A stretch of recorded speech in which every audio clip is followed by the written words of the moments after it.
Cihazınızın tamire mi ihtiyacı var? Ücretsiz teşhis sunuyoruz. Kapınıza kadar alıyor ve teslim ediyoruz, telefon veya seyahat gerekmez. Tamir öncesi size fiyat teklifi gönderiyoruz ve sadece onayladıktan sonra devam ediyoruz. Kolay, şeffaf ve profesyonel. Link açıklamada. Merhaba. Bugün Thermomix TM6 cihazınızın orijinal kablosunu değiştireceğiz. İlk adım, gerekli aletleri toplamaktır. İşte ihtiyacınız olan aletler, bir tornavida seti, kesme aleti ve bir temizleme fırçası. Bu aletler, işlemi daha kolay hale getirecektir. İlk olarak, cihazın fişini prizden çekin. Güvenliğiniz için bu adım çok önemlidir. Ardından, cihazın arka kısmındaki vidaları dikkatlice sökün. Tornavida setinizden uygun boyutta bir tornavida seçin ve vidaları çıkarın. Vidaları kaybetmemek için bir kapta saklamayı unutmayın. Kapak açıldığında, kablonun bağlı olduğu yerleri inceleyin. Burada, kablonun nasıl bağlandığını görmeniz önemli. Kabloyu çıkarmak için bağlantı noktasındaki klipsleri nazikçe kaldırın.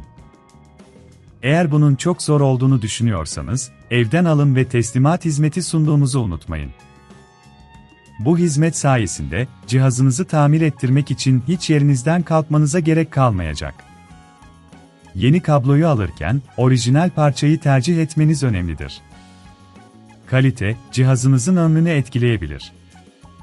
Yeni kabloyu yerleştirirken, eski kablonun bağlantı noktalarına dikkat edin.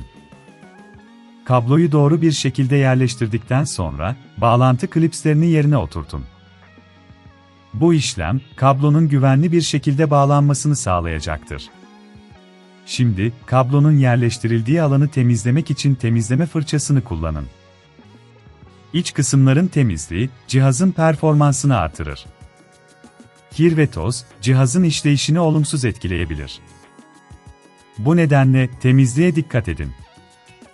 Her şey yerli yerinde olduğunda, cihazın kapağını kapatın ve vidaları tekrar sıkın. Vidaları sıkarken, fazla güç uygulamamaya dikkat edin, çünkü vidalar kolayca zarar görebilir. Vidaları sıkmak için uygun bir tornavida kullanın ve her bir vidanın sağlam bir şekilde yerleştiğinden emin olun. Son olarak, cihazı tekrar fişe takın ve çalıştırmayı deneyin. Eğer her şey yolundaysa, yeni kablonuzun takılması işlemi başarıyla tamamlanmış demektir. Eğer herhangi bir sorunla karşılaşırsanız, tamir öncesi fiyat teklifi sunuyoruz. Tamir sürecinin ne kadar süreceği ve maliyetinin ne olacağı hakkında net bir bilgi almanızı sağlar.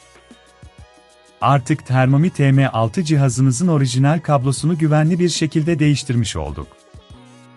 Unutmayın, eğer herhangi bir sorunla karşılaşırsanız, telefon yok, seyahat yok hizmetimizde evden yardım alabilirsiniz. Bu sayede, cihazınızı tamir ettirmek için evden çıkmanıza gerek kalmaz. Teşekkürler. Cihazınızın tamire mi ihtiyacı var?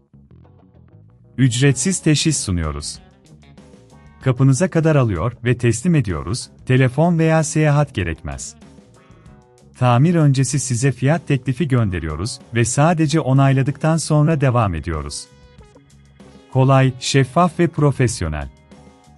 Link açıklamada.